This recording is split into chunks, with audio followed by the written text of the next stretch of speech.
porque família foi feita para durar.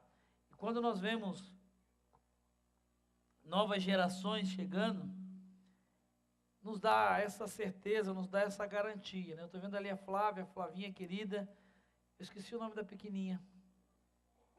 Sofia, pequena Sofia, fica em pé, Flavinha. Flavinha querida nossa, foi daqui já alguns anos atrás, foi adolescente aqui, filha da irmã Nisso, fica em pé nisso. Você não é visitante, mas você agora é nossa missionária em Minas, né?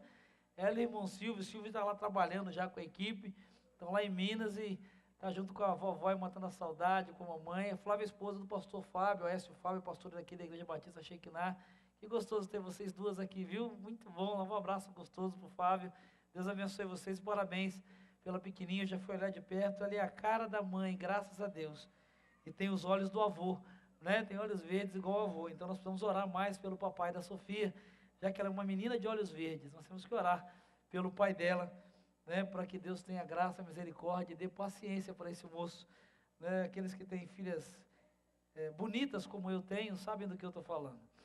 Então, e são corujas também, né? E são corujas também. E quando a gente vê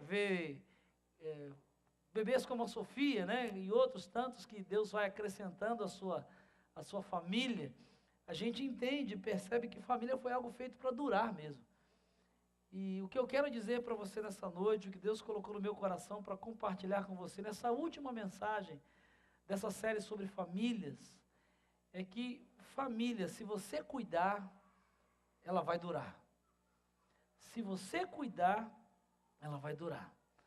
Se você não teve a oportunidade de ouvir as outras mensagens, elas já estão disponíveis em áudio e vídeo no canal do YouTube da igreja. Você pode acessar o portal da igreja e entender a série de 4 mensagens. A primeira pregada pelo pastor Marcos Galdar, sobre família e projeto de Deus. A segunda, quando nós falamos sobre casamento, sonho ou pesadelo. A terceira, na semana passada, que foi família, laços ou lenços. E hoje eu quero então terminar essa série de mensagens sobre família, falando sobre isso. Família foi feita para durar. E se você cuidar, ela vai durar. E aí surge a pergunta, mas de quem é a responsabilidade da família? A quem cabe a responsabilidade para que uma família dure, para que uma família tenha vida longa?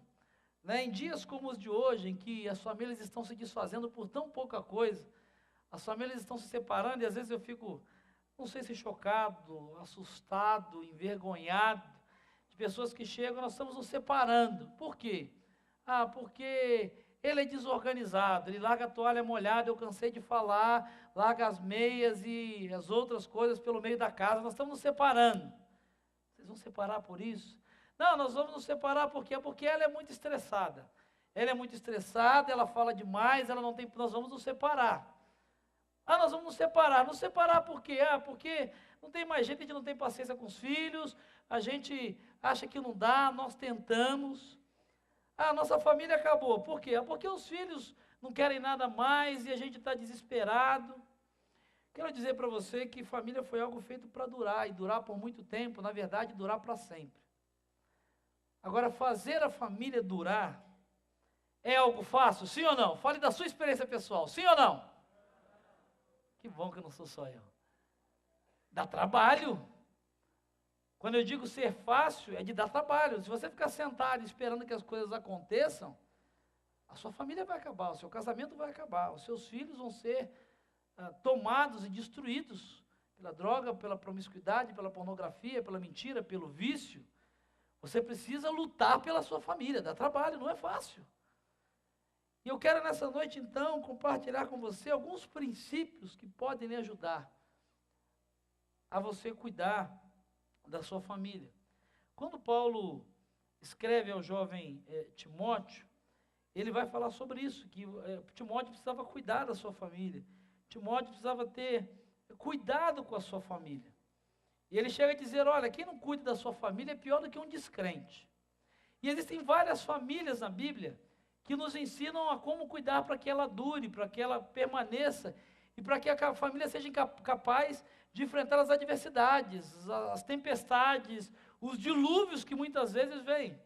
Você já viveu isso? Parece que está tudo bem, parece que está tudo tranquilo, de repente é uma enfermidade que surge, de repente é uma situação de desemprego, de repente é um filho que está envolvido com vício, de repente é uma situação emocional, de repente, e é como se fosse um grande dilúvio, e aquilo acaba com a família, aquilo desestabiliza a família, não importa se essa família tem 10, 20, 30 ou 40 anos de convivência.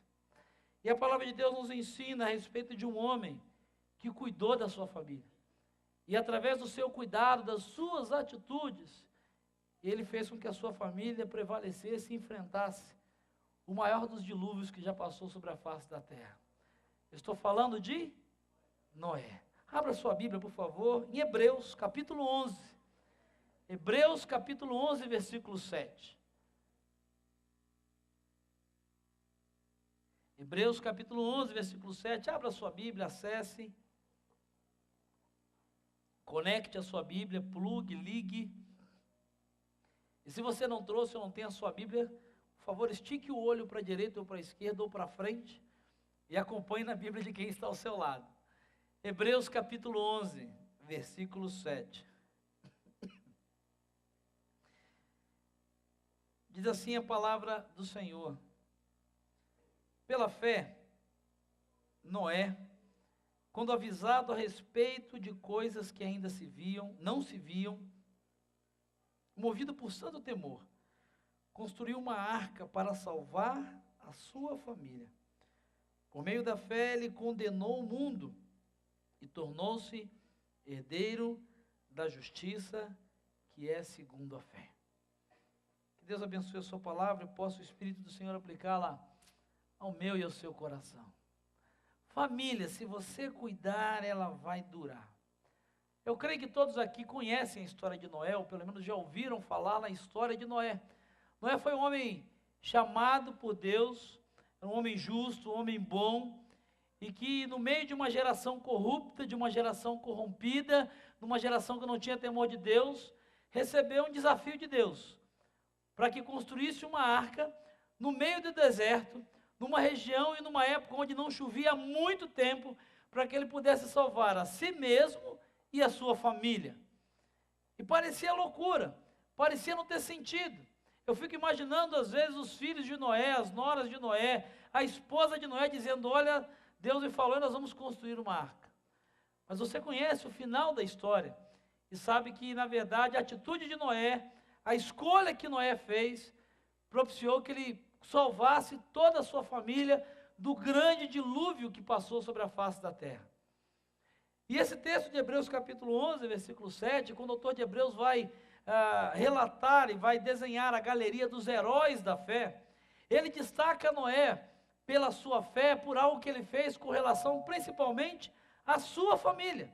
É interessante que a atitude de Noé teve um impacto mundial, universal, para todas as outras gerações. Mas o cuidado de Noé e a preocupação de Noé nesse momento era com a sua própria família. E esse texto, então, o autor de Hebreus, nesse texto, consegue resumir e destacar algumas atitudes que demonstram o cuidado que você deve ter com a sua família para que ela possa durar. E a primeira delas é fé. Se você quer cuidar da sua família, você precisa acreditar que Deus ama a sua família. Você precisa acreditar que Deus tem poder para salvar a sua família. Você precisa acreditar que Deus tem poder para restaurar a sua família.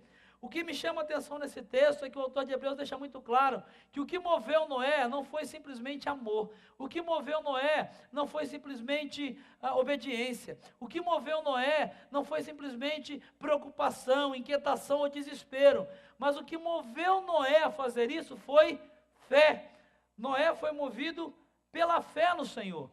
Noé foi movido pela fé em Deus. E o próprio autor de Hebreus, no capítulo 11, você se lembra qual é a definição e o conceito de fé que é dado pelo autor de Hebreus? O que é fé?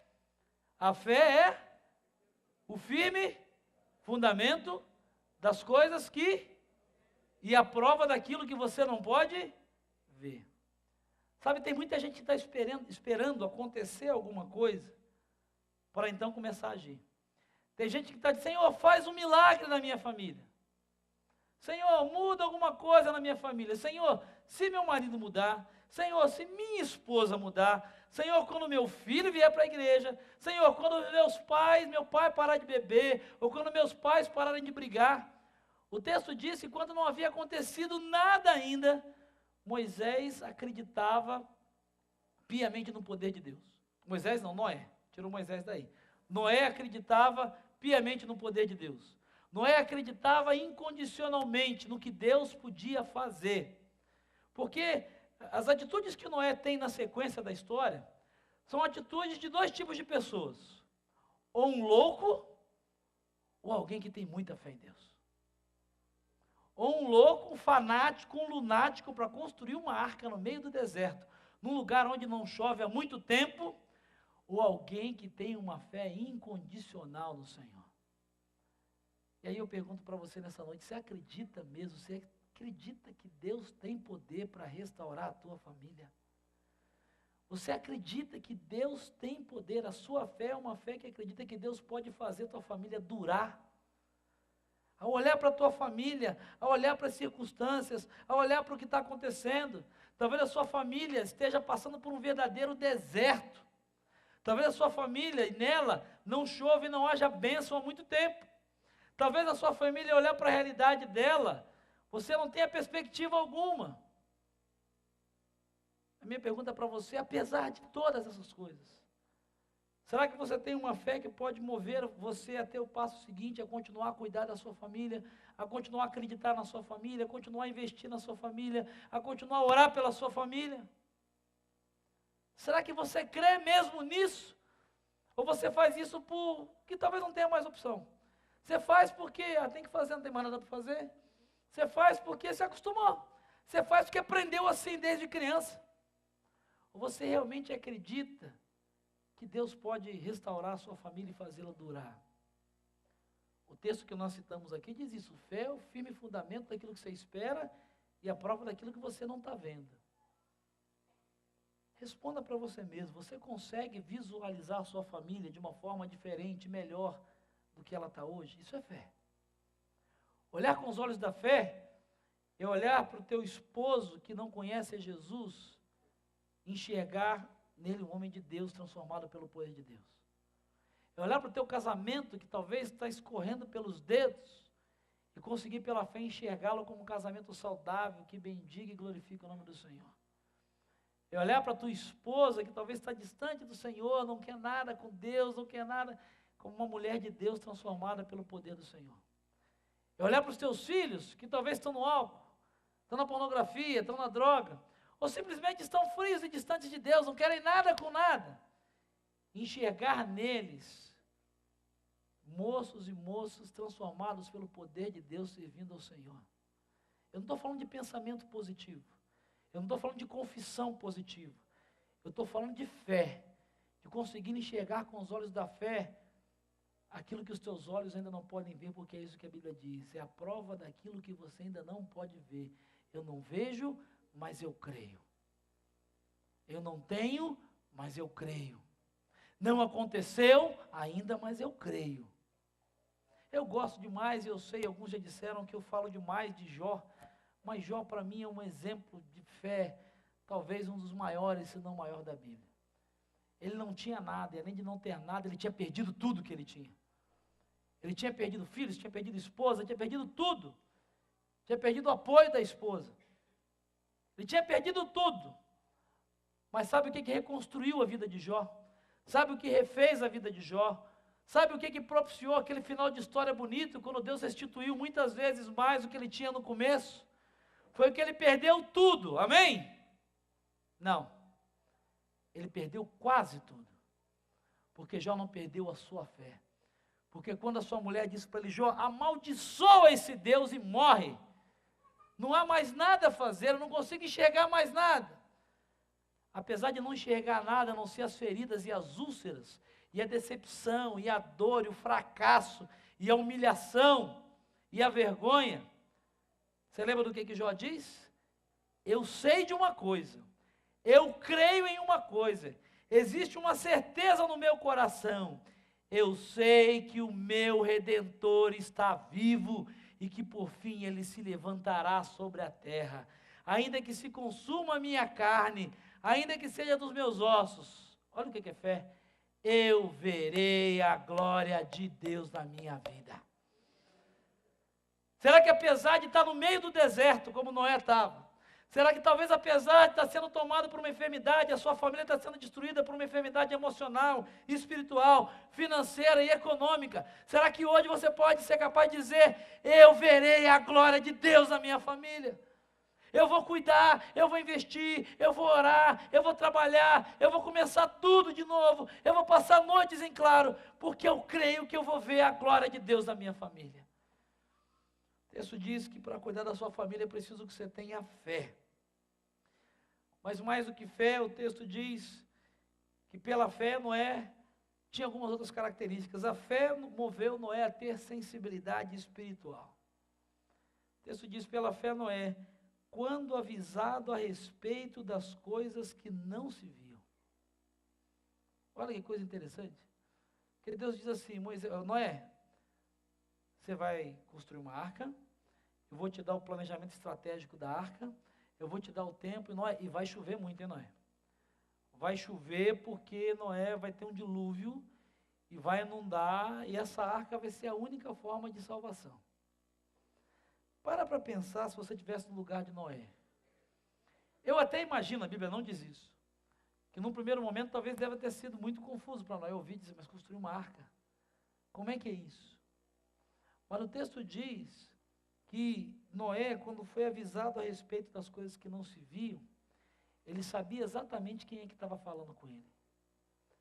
Noé tinha, o que moveu Noé a obedecer, a fazer, a construir a arca e a dar os passos seguintes, foi o discernimento e a sensibilidade espiritual de saber que quem estava dizendo aquilo para ele, apesar de ser o caminho mais absurdo, mais ilógico, mais sem sentido, era o Deus da sua vida, era o Deus da sua salvação, era o Deus da sua história.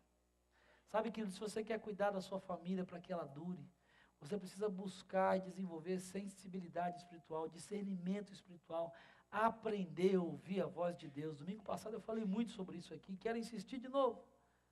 Você precisa aprender a ouvir a voz de Deus e saber quando é Deus que está falando e quando é a sua vontade que está falando. Quando é Deus que está falando ou quando é o seu orgulho que está falando. Quando é Deus que está falando ou é o seu medo que está falando. Quando é Deus que está falando e quando são as pessoas, quando é a sociedade, quando é a cultura.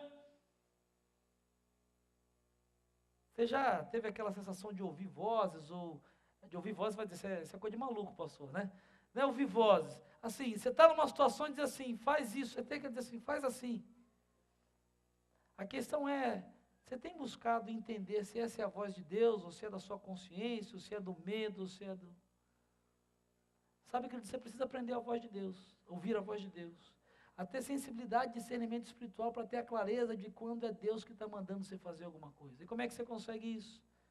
Não tem jeito, meu irmão e minha irmã, é leitura da palavra, é oração, intimidade com Deus, é tempo com Deus, é separar na tua agenda durante a semana, um dia, durante o dia, um tempo para orar, para ler a Bíblia, para ouvir a voz do Senhor, para ligar o teu carro lá nos louvores e começar a conversar com Deus, igual eu disse que já falei para os irmãos que façam, às vezes tem gente que passa e acha que eu sou maluco, eu fecho os vidros, ligo lá no louvor e começo a falar com Deus, começo a ouvir a voz de Deus.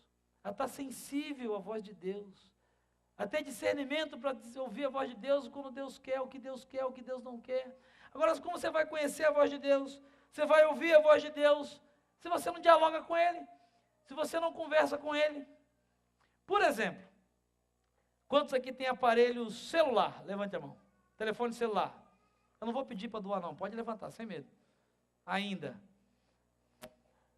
Eu imagino que o esposo, a esposa e alguém da família tenha. Quantos aqui, quando o filho, a pessoa da família mais próxima liga, precisa perguntar quem é? Levanta a mão. Quando assim a esposa ou o esposo liga, ou o filho liga, alguém da família próxima liga e diz alô, sem olhar no Bina, eu olho no Bina, não estou dizendo, ouvindo a voz. Você não precisa ir, às vezes em casa, pela voz, você diz, alô, fulano, você sabe que é a pessoa da família. Quantos aqui... Eu vou fazer o contrário, né, para não constranger ninguém, vai que tem alguém. Quantos aqui, ao ouvir a voz, simplesmente ouvir o alô, fulano, sabe que é esposo, ou filho ou pai? Levanta a mão, de primeira.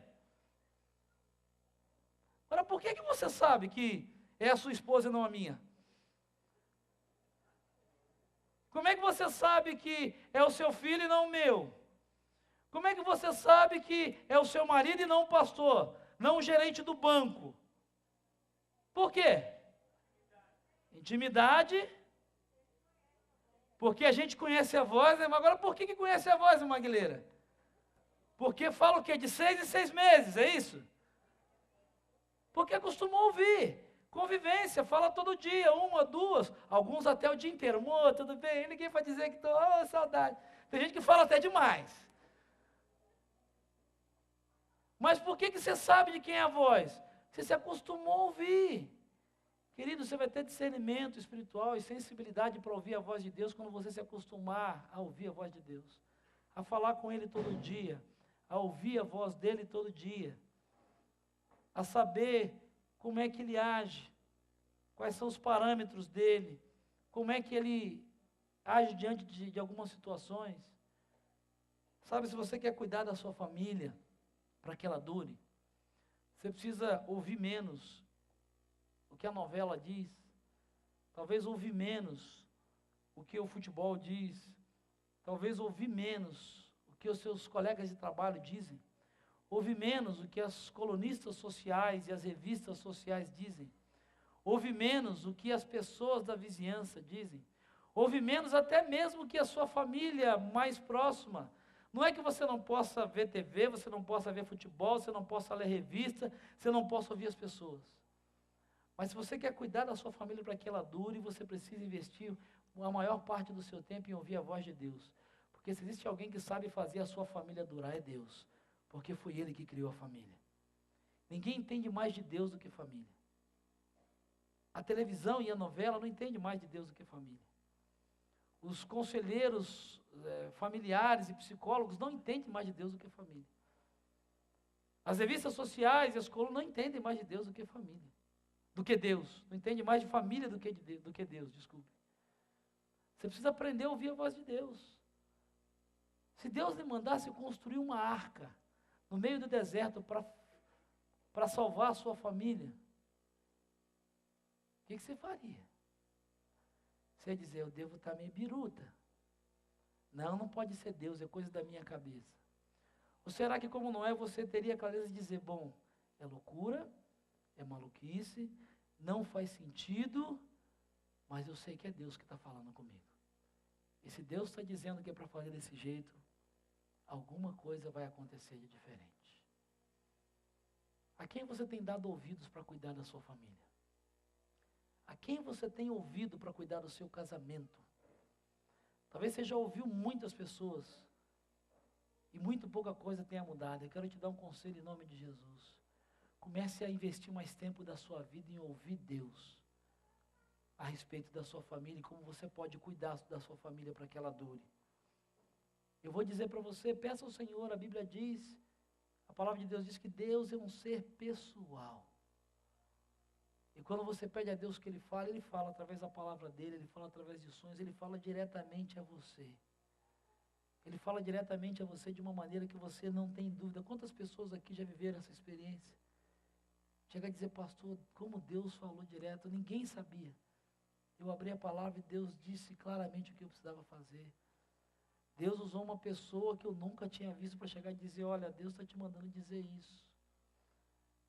Agora você vai ter certeza que é de Deus e não de uma pessoa empolgada, ou que não é de uma caixinha de promessa, de uma loteria bíblica, quando você está acostumado a ouvir a voz de Deus. Sensibilidade espiritual, discernimento espiritual. Mas há uma terceira coisa que eu quero chamar a sua atenção. O texto diz que ele teve fé, ele teve sensibilidade e discernimento espiritual, mas ele foi movido por uma coisa. O que diz aí o texto no versículo 7 de Hebreus 11? Movido por... A Bíblia está aberta ainda não? Vai que eu falo alguma bobagem aqui. Você fechou a Bíblia, né? Deixa a Bíblia aberta. Se eu falar uma bobagem, você vai seguir o que eu falei? Se essa água aqui não tiver boi, né, Romildo? Você tem que ver se eu estou dizendo o que está na Bíblia. Ele foi movido pelo quê?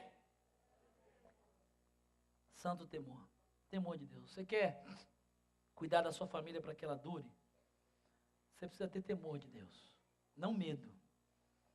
Você precisa ter temor. Você precisa ter temor por Deus, e ter temor é ter respeito. É parar de tratar Deus talvez como uma divindade, como mais um Deus, como mais uma possibilidade, como mais uma alternativa. Mas entender que esse Deus é o Rei dos Reis, o Senhor dos Senhores, o Criador do universo, o Todo-Poderoso, El Shaddai, o Jeová Rafá, Deus que cura, e o Jeová Tzidkenu, que é justiça, o Jeová Jiré, que é provedor, o Deus que está acima de tudo e de todos, que é antes de todas as coisas, o Deus que está sentado sobre o trono reinando, e que apesar de todas essas circunstâncias, está disponível para você ou a você, para ser chamado de pai e cuidar da tua família. Às vezes a gente se acostuma tanto com Deus, que mistura intimidade com falta de temor. Confunde intimidade com falta de respeito. Confunde intimidade com abuso.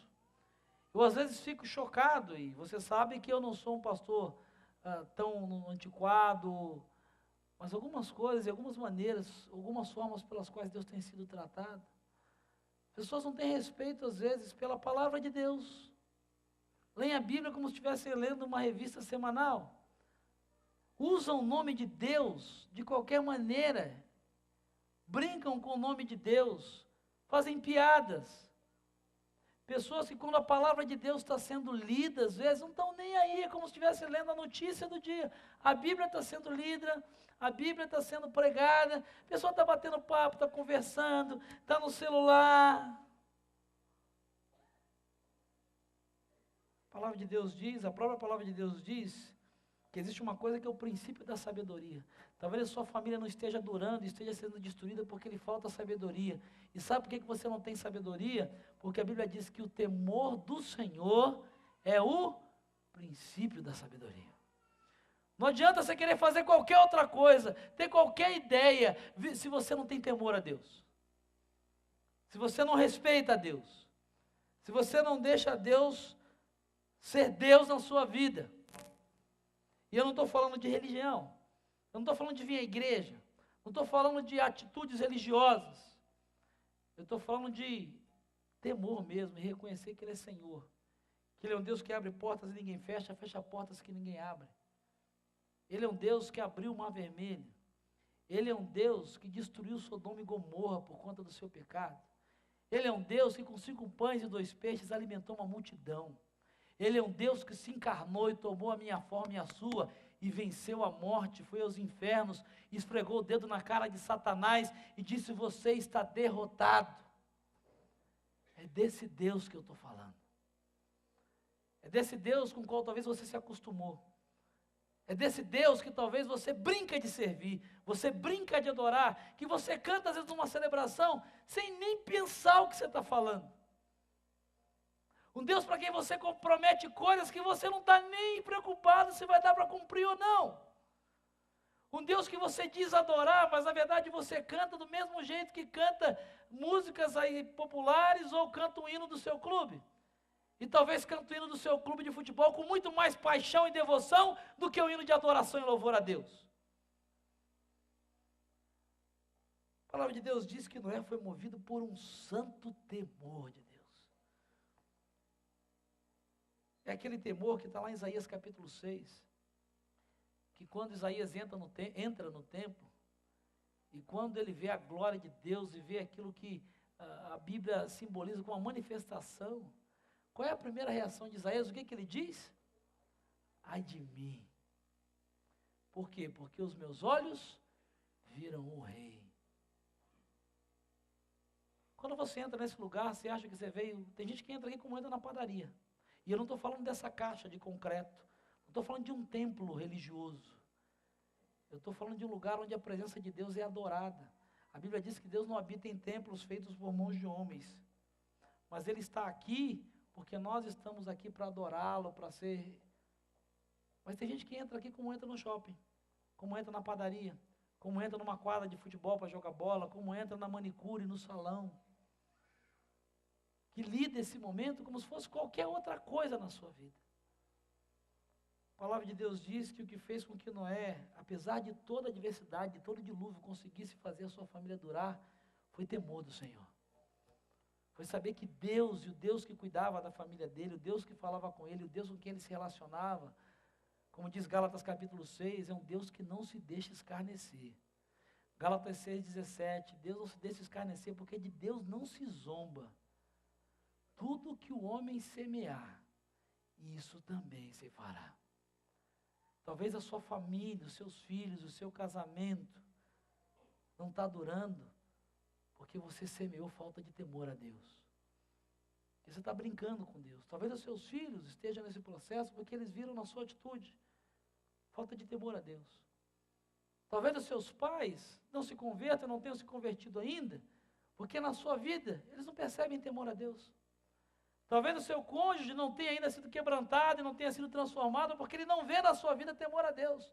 O Deus que ele conhece, através da sua vida, da sua postura, do seu testemunho, é um Deus como qualquer outro. É um Deus comum. É um Deus genérico. Sabe, meu irmão e minha irmã, eu quero dizer para você, família foi feita para durar. Se você cuidar, ela vai durar, mas para cuidar da sua família, você precisa ter temor do Senhor. Você precisa ter temor do Senhor. Você precisa, como diz o apóstolo Paulo, 1 Coríntios 10:31, quer você viva, quer você coma, quer você beba, quer você faça qualquer coisa, você tem que viver para a glória de Deus. Para a glória de Deus. O problema é que muitas vezes nós nos tornamos religiosos e separamos a vida secular, a vida espiritual, a vida profissional, e Deus é um Deus da caixinha, Ele está na caixinha do espiritual. E aí quando é o espiritual, quando é o culto, quando é ler a Bíblia, aí Deus, agora saiu daqui não, agora não é hora mais de Deus, agora eu tenho outras coisas. Sabe, querido e querida, se você quer ver a sua família durar, ser restaurada e transformada pelo poder de Deus, resgate o temor a Deus na sua vida. Ensine temor a Deus aos seus filhos. Resgate temor a Deus no teu casamento. Como é que você, a sua esposa e o seu esposo lidam com Deus? Que lugar Deus ocupa no casamento de vocês? Ele é um agente de seguro que na hora que a coisa pega, você vai lá tentar resgatar a pólice e pedir uma ajudinha? Será que ele é o bombeiro que só é lembrado no momento de apagar incêndios? Será que Deus é apenas o médico que na hora da enfermidade você busca para procurar cura? Será que Deus é o seu psicólogo que na hora que você começa a entrar em depressão, em dificuldade, você procura para tentar trazer paz ao coração? Em nome de Jesus, se você quer que a sua família dure, deixe Deus ser Deus da sua família. Deixa Deus tomar o centro da tua família. Pare de brincar com Deus, pare de brincar com a igreja, pare de brincar de ler a Bíblia, pare de brincar de cantar, pare de brincar de prestar culto, pare de brincar de ser um crente. E comece a ter uma experiência pessoal com Deus, deixar Ele ser Deus na sua vida, onde quer que você esteja. Onde quer que você esteja. Sabe por quê? E o texto termina dizendo que quando Noé teve fé, sensibilidade espiritual e foi movido por santo temor, a quarta e última coisa, então Noé começou a agir. Duas coisas interessantes que o texto diz. Primeiro, duas atitudes que Noé tem.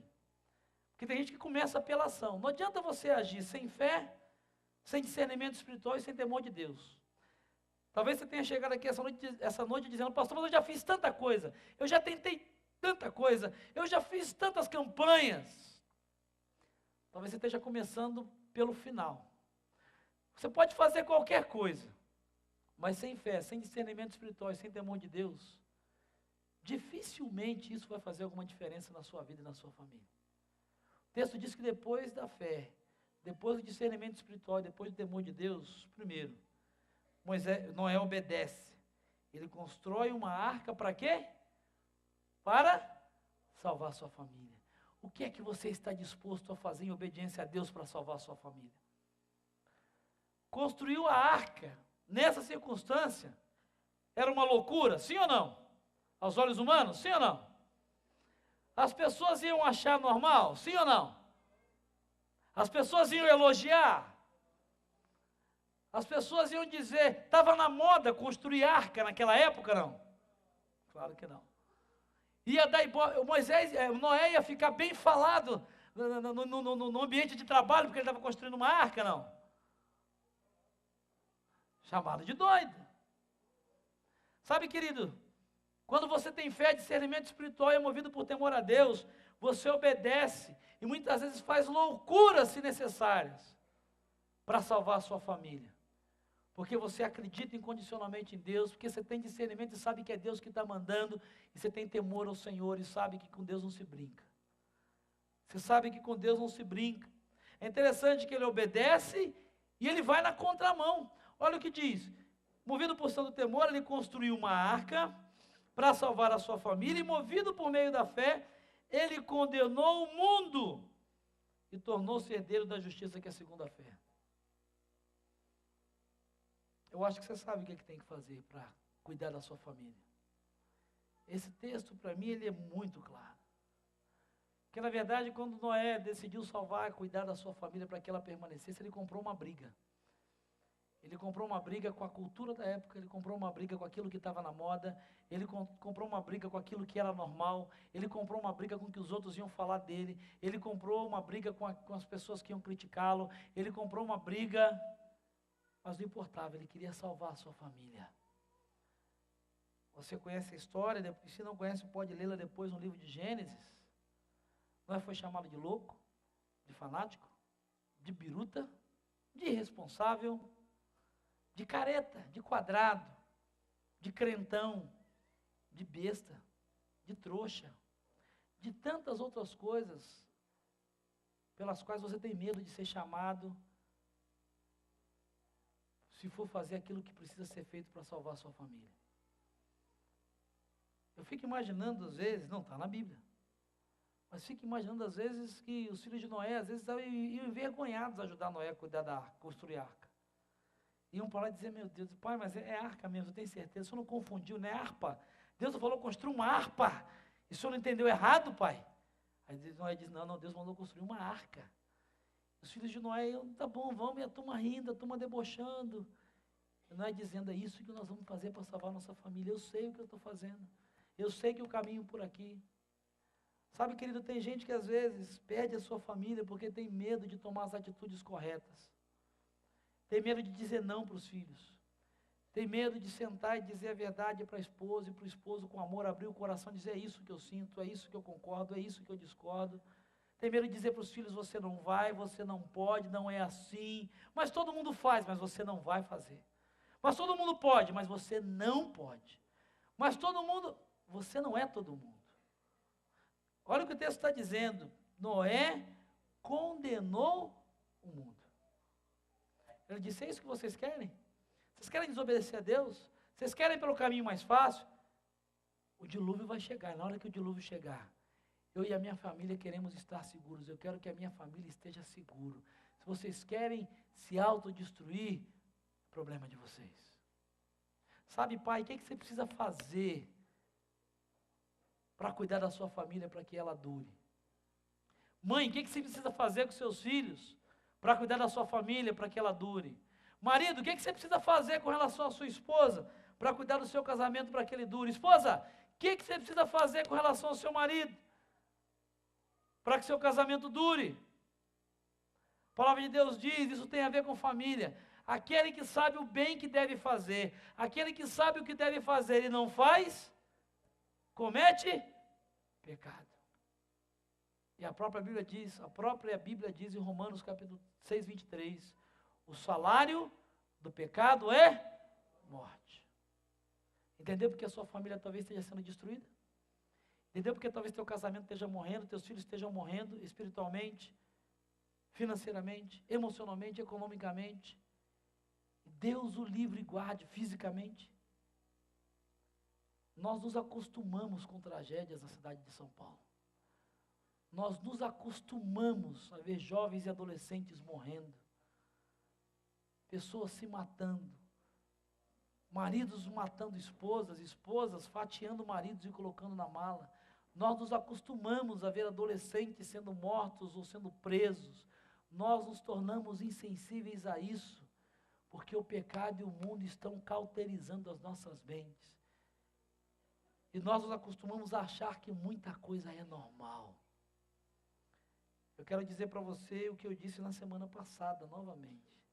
É melhor que a sua esposa chore hoje, que seu esposo chore hoje, que os seus filhos chorem hoje, por algo que você vai fazer em obediência ao Senhor, do que você venha a chorar pela morte, pela destruição deles ou da sua família amanhã. Você sabe o que precisa fazer para a sua família. A questão é, o que é que você vai fazer? Daqui a 5 anos, eu quero mostrar um vídeo para você, já vai ser colocado na ponta.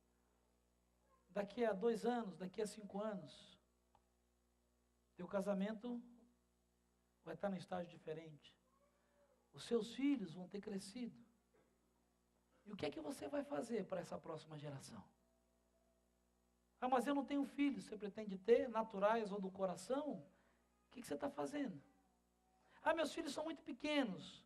Você vai esperar eles serem adolescentes ou adultos para fazer alguma coisa? Ah, mas nós temos pouco tempo de casado. Você vai esperar o castelo desabar para tentar juntar os cacos? Ah, mas meus filhos são só adolescentes, tadinhos, como disse uma mãe para mim. Ele é tão sensível, eu falei, ele tem 20 anos de idade. Eu falei, ele tem 20 anos de idade. Se ele é sensível, agora quando ele tiver 30, ele vai ser uma Barbie. Disse isso para a mãe. Até quando você vai esperar para fazer alguma coisa? A gente às vezes trata os filhos, trata o cônjuge, como se o tempo fosse o melhor remédio. Eu quero dizer para você em nome de Jesus, quando se trata de família, se você não faz nada, o tempo não é o melhor remédio. Mas se você cuidar da sua família, ela vai durar.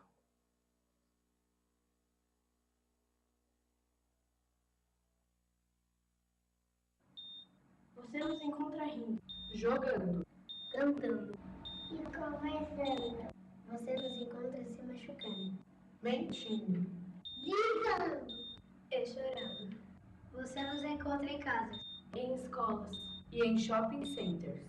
Vocês nos encontram em praça, Nas ruas e nas igrejas.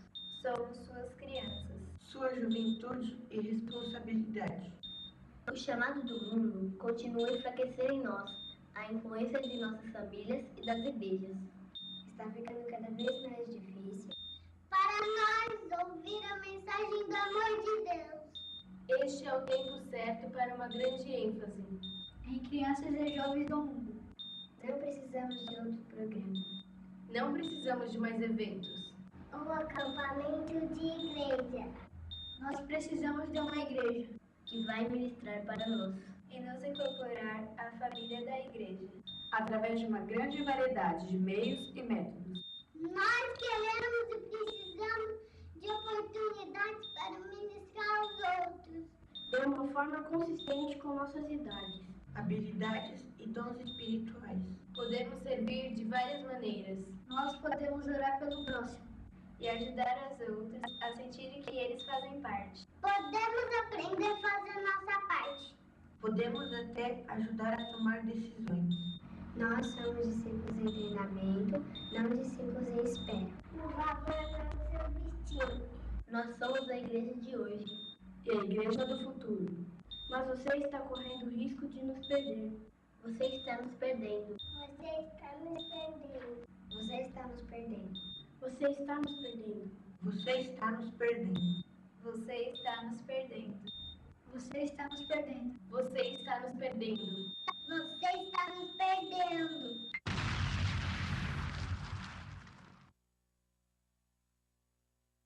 Você vai fazer o que for preciso para chegar até nós? Vai deixar suas diferenças de lado e nos encontrar onde estamos? Vai nos ensinar como viver? Nós estamos no seu alcance. Você pode ajudar a mudar nossas vidas. Por favor, reserve um tempo para compartilhar Cristo conosco. Porque em 10 anos eu vou ter 19 anos. Porque em 10 anos eu vou ter 21 anos. Porque em 10 anos eu vou ter 14 anos. Porque em 10 anos eu vou ter 21 anos. Eu vou ter 23 anos. Porque em 10 anos eu vou ter 21 anos. Eu vou ter 18 anos. Eu vou ter 21 anos. Eu vou ter 14 anos. Eu vou ter 18 anos. A questão é. A questão é. A questão é. A questão é. A questão é. A questão é. A questão é. A questão é. Em 10 anos você vai ter feito a diferença?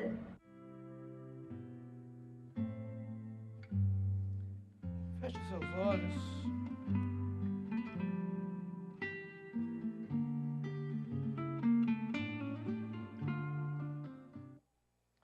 Feche os seus olhos. A palavra de Deus na primeira carta a Timóteo, no capítulo 5, versículo 8, diz assim: se alguém não cuida dos seus parentes, especialmente dos de sua própria família, negou a fé e é pior do que um descrente. Família, se você cuidar, ela vai durar.